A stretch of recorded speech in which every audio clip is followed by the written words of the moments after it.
क्या मध्य प्रदेश में इस बार होगा बीजेपी का खेल तमाम? क्या इस बार कांग्रेस बना पाएगी अपनी सरकार? नमस्कार दोस्तों, आज के इस वीडियो में हम मध्य प्रदेश चुनाव का जो अभी सर्वे आया उस पर हम बात करने वाले हैं।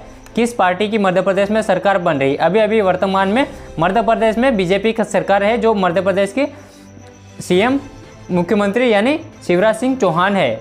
मध्य प्रदेश में इसी साल नवंबर में चुनाव होने वाला है।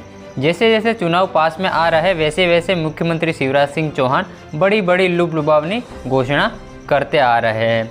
उन्होंने अभी लागू कर दी है लाडली बहना योजना, जो महिलाओं को 1 महीने में 1000 रुपये डाल रहे हैं। महिलाओं के खाते में 3 महीने हो गए 1000 रुपये आ रहे हैं। वैसे तो दोस्तों कमलनाथ भी घोषणा करने में पीछे नहीं हट रहे, वो भी नारी सम्मान योजना उन्होंने भी लागू कर दिए दोस्तों। उन्होंने 1500 देने का वादा किया है और 500 रुपये में गैस सिलेंडर। और दोस्तों मध्य प्रदेश में कई पार्टियां आ रही है चुनाव लड़ने। देखते हैं इस बार मध्य प्रदेश में किसकी सरकार बनती है। मध्य प्रदेश में विधानसभा की कुल 230 सीटें हैं। मध्य प्रदेश में किसी भी पार्टी को अगर सरकार बनानी है तो 116 सीट या उससे अधिक लाना होगा, तो उस पार्टी की सरकार बनेगी। तो दोस्तों सबसे पहले अपन बात कर लेते हैं।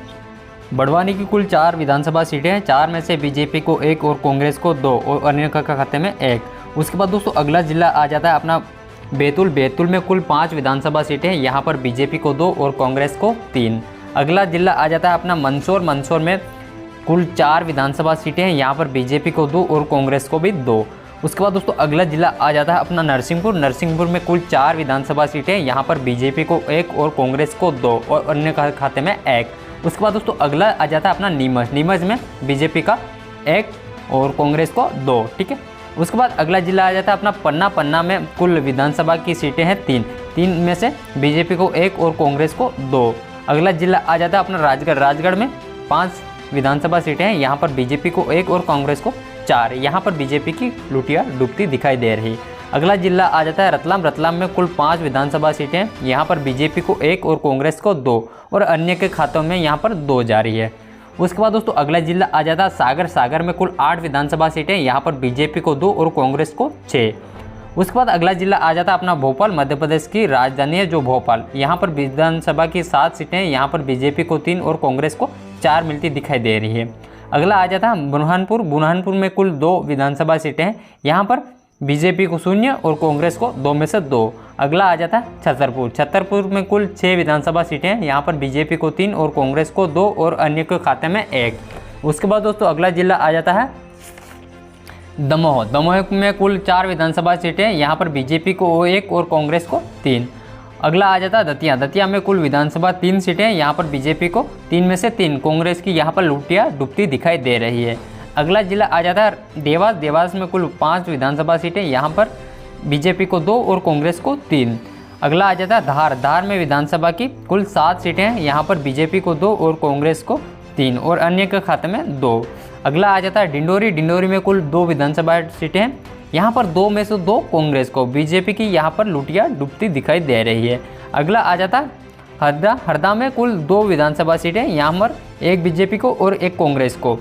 अगला आ जाता है होशंगाबाद। होशंगाबाद में कुल 4 विधानसभा सीटें। यहाँ पर बीजेपी को 1 और कांग्रेस को 3।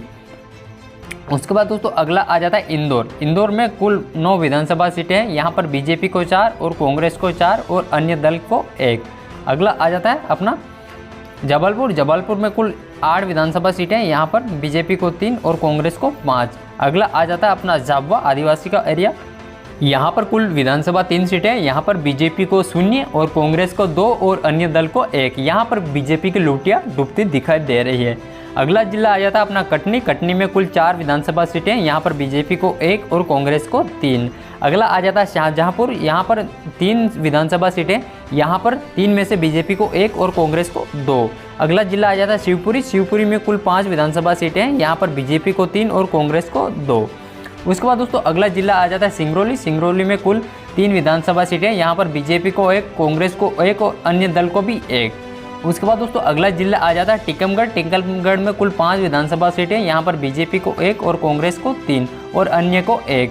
अगला जिला आ जाता है विदिशा। विदिशा में कुल 5 विधानसभा सीटें। यहाँ पर बीजेपी को 2 और कांग्रेस को 3। उसके बाद दोस्तों अगला जिला आ जाता है श्योमपुर में कुल 2 विधानसभा सीटें हैं, 2 में से एक बीजेपी को और एक कांग्रेस को। उसके बाद दोस्तों अगला जिला आ जाता है गुना में कुल 4 विधानसभा सीटें हैं, यहाँ पर बीजेपी को 1 और कांग्रेस को 3। अगला आ जाता है अनूपपुर में कुल 3 विधानसभा सीटें हैं, यहाँ पर बीजेपी को 1 और कांग्रेस को 2।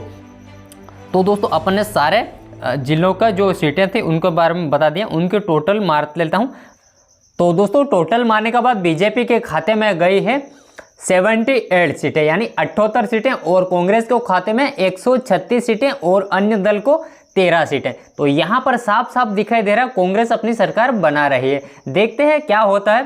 दोस्तों आप सोच रहे होगे ये तो 26 जिले के बता दिया, तो दोस्तों मैंने परसों वीडियो रखी थी 26 जिलों के, उसमें बताया था, ठीक है।